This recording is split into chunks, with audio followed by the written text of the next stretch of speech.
Hello, my wonderful friends. It is time once more for another story. A fantastic tale from our friend, A Trash of a Dumpster Fire. I still like your name. This is Tales of the Front Desk, Part 1, The Storm. I said it all dramatic. Anyway, let's just read the story.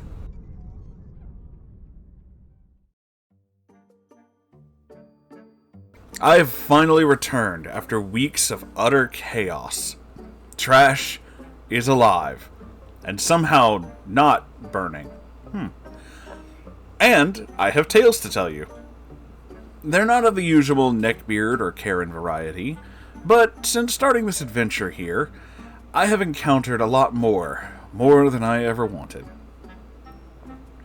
However, I just want to share the utter nonsense and insanity of my job.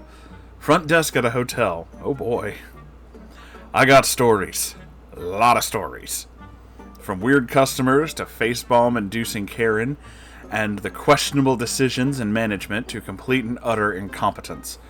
I will tell you many of the stories of the first hotel I worked at, which I will call the Yikes Inn and Suites. I worked at that place for a full 3 months before I jumped ship to another hotel. Bit of a rundown for the front desk. There are 3 shifts. Morning shift, primarily held by the front desk manager, which handles the departures. Evening shift, which handles a good majority of the check-ins. This was, and still is, the shift that I currently hold. Night shift, or night audit, who handles the last remaining check-ins and starts the next business day. The front desk gets a lot of undeserved shit slung at them. It's actually quite crazy. If any of you have seen that video, that poor guy having a mental breakdown because of a system error and the customer/guest was being an utter piece of shit to the guy, yeah, we get a lot of that. Not to that extent, yet. But I will splurge about this another time. The worst part about front desk is that the evening shift and night shift are pretty much the only employee there 90% of their shift. I got this job thanks to persistence of my boyfriend, who we'll call Spike. Spike worked there for about 2 years as the primary night auditor, and was on the general manager's good side. We'll just call her GM. I lost my previous job at a local art store chain due to the pandemic. They couldn't bring me back full-time, and I really need full-time.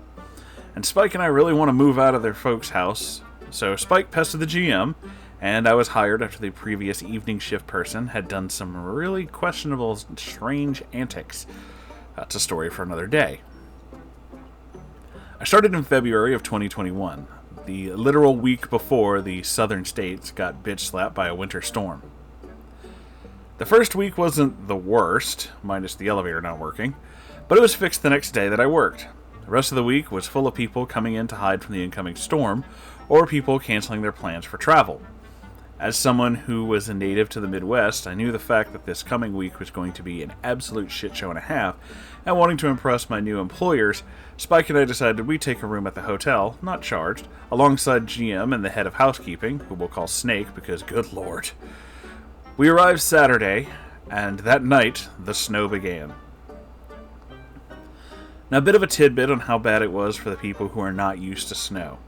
I live in Texas, and I have driven through snow before. In fact, much worse snow than compared to what happened here. But my car's tires were not made for this weather. An example of how bad this was for a car with tires not made for this, Spike was an idiot and forgot his power cord for his computer at his apartment, so he decided to head to his place to get it. On most days, Spike lived 5 minutes away from the hotel. This trip took us 30 minutes, and the entire time, we're blasting Eurobeat and trying not to fishtail every time we had to change lanes. Yeah, it's like that. It snowed here one time, and even my truck couldn't handle it, and that's, 90% torque and made for this kind of thing. Still, if you don't have the tires for it, don't mess with it. I only worked 5 hours on Sunday due to the part-timer who worked weekends being unable to cover, and GM had pretty much been working for nearly 12 hours that day, covering morning shift and part of the afternoon. Little did I know, those peaceful 5 hours were just the calm. Literally the next day, the van hit the shit. The first thing that went wrong with the hotel was the boilers. These two became the bane of our existence throughout the entirety of the late February and March. These things were so old that they would commit seppuku if you looked at them funny. The unexpected cold made these woefully unprepared boilers, who will be known henceforth as Unit 0, literally crippled. This left half the hotel, the 3rd and 4th floor, without hot water. Oh no. Because of this, we could not accept walk-in reservations, and we turned away so many people. We got so many phone calls and complaints from the phone that the GM almost unplugged the phone entirely. To this day, I still have nightmares of that phone ringing relentlessly. Little did we know, as this was happening, a grave mistake had taken place. Our maintenance men had left a hose on during the frigid cold that froze over, and because of this fatal error, it caused pressure in one of the water pipes to build up and completely burst, flooding the main lobby and breakfast area of the hotel. It made the carpet look like tile flooring. I took pictures and showed this to my friends, who were in complete disbelief. For the first 2 hours of my shift, myself, Spike, GM, Snake, and one of the residents we'll call 141, his room number, and a few other of our regulars picked up mops and sweepers and tried to push the water out the side door. We continued to struggle with the boilers that day as well. No one was getting any hot water anywhere.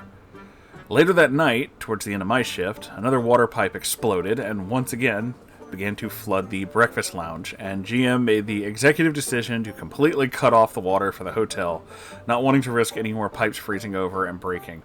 This was really bad for myself and Spike, because we kind of needed to shower. What made it worse was the closest place, Spike's apartment, was going through power rotations, where there were periods of time in which certain areas were forced into a blackout for a few hours, before power would return, at the cost of another power grid being turned off. We decided to head to my house that night, 12-minute drive on most days, and it was the scariest hour of my life. The roads had cleared up significantly for me to drive Spike and I back to the hotel the next day, where we continued to struggle with the boilers. But that is another time. Tune in next time for when I tell the tale of the suicidal boilers.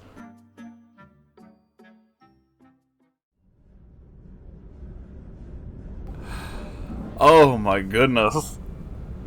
This is a hell of a story. I remember when all this kind of stuff was happening, and yeah, Texas went through some pretty rough ones. Their power grid was woefully unprepared for this level of cold, and it caused massive damage. They'd have to rotate who had power, and the grid kept shutting down, and things kept breaking, and pipes were just not ready for it. And yeah. I mentioned earlier in this about the snow. So, as most of you already know, I have a 93 GMC Sonoma.